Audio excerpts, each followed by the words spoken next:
অর্থাৎ এই কোরআন দ্বারা আপনি আপনার পরিবার সাজাবেন, কোরআন দ্বারা আপনি নিজে আপনার জীবনে সেট আপ করবেন, আপনার সমাজ সেট আপ করবেন। আপনার দেশ যদি কোরআন দ্বারা কখনো পরিচালিত হয়, তাহলে এই দেশ, এই সমাজ, এই রাষ্ট্র, এই ব্যক্তি সর্বা হবে। আওয়াজ তুলে বলেন ঠিক বলছে না বেটে? এই জন্য আমরা অনেক দেখেছি, স্বাধীনতার পর থেকে যতগুলো সরকার এসেছিল সবাই চেয়েছিল নির্বাচিত হওয়ার আগে একটা স্লোগান দেয়, নির্বাচন হওয়ার পর আরেক স্লোগান দেয়। কি স্লোগান? যে আমরা আমাদের দেশকে উন্নয়নশীল দেশ করব। কিন্তু পরে যা দেখলাম, শুধুমাত্র মুখের আওয়াজ, তাদের বলি প্রচার করে বাস্তবে নেতারাই বড়লোক হয়েছে, জনগণের কিছুই হয় না। আওয়াজ তুলে বলেন ঠিক না বেটে? এই জন্য আগামী দিনে আমাদেরকে সিদ্ধান্ত নিতে হবে। যেমনি ভাবে আপনি একজন মানুষকে সার্টিফাই করেন সে ভালো চরিত্রের মানুষ, যদি আজকের সমাজের মানুষগুলো আল্লাহওয়ালা হয়, আপনার পরিবার যদি আল্লাহওয়ালা হয়, আপনার পরিবার যদি দ্বীনি পরিবার হয়, আপনার ওয়ার্ডের একজন মেম্বার যদি আল্লাহওয়ালা হয় এবং ঈমানওয়ালা হয়, এই দুইটা গুণওয়ালা মানুষ যদি সমাজে আমরা তৈরি করে দিতে পারি, আল্লাহ নিজেই বলেছেন ওয়ালাউ আন্না হালাল কোরআন আমানু ওয়াত্তাকাউ লা ফাতাহনা আলাইহিম বারাকাতিম মিনাস সামাই ওয়াল আরদ।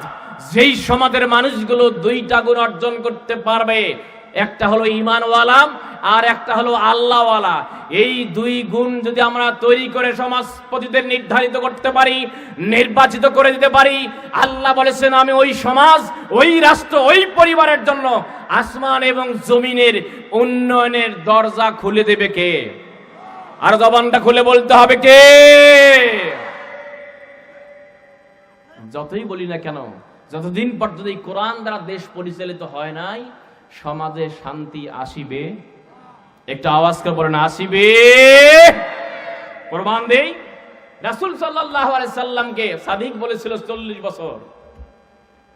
বিশ্বনবী সাল্লাল্লাহু আলাইহি সাল্লামকে আবু জেহেল, আবু লাহাব, উতবা সাহেবারায় তারাই সাদিক বলেছিল, তারাই আল আমিন সার্টিফাই করেছিল।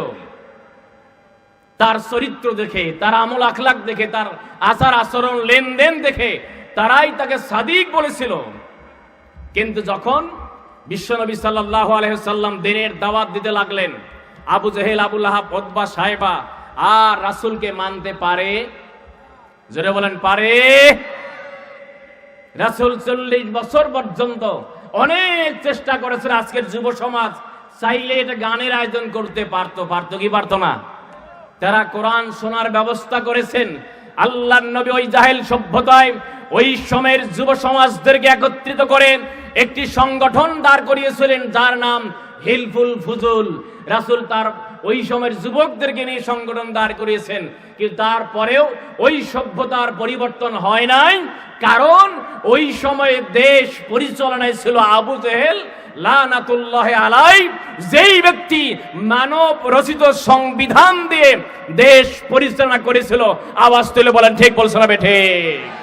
অর্থাৎ এই কথা এজন্যই নিয়ে আসলাম, মানব রচিত সংবিধান দিয়ে আবু জেহেল, আবু লাহাব, উতবা সাহেবা, ফেরাউন, নমরুদ, সাদ্দাত, হামানরাম কখনো জাতির পরিবর্তন করতে পারে নাই।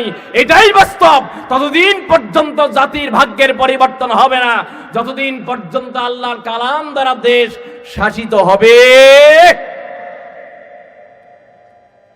সম্মানিত ভাইরা, আমার আজকে আলোচনা বিষয় ভালো মানুষ হওয়ার জন্য কোন কোয়ালিটি দরকার, কোন গুণ থাকলে আপনি তাকে ভালো মানুষ বলবেন।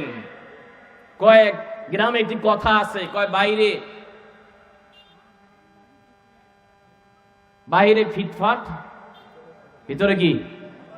বাইরে ফিটফাট, ভিতরে সদরঘাট। সদরঘাটে কোনো ধরা ভাঙা নাই। মোবাইল পকেটে রাখবেন, পকেটে রাখলে মোবাইল হারার সম্ভাবনা থাকে। যেমন বাস টার্মিনাল গুলো, স্টেশনে যাবেন, কোনো নিরাপত্তার ব্যবস্থা নাই।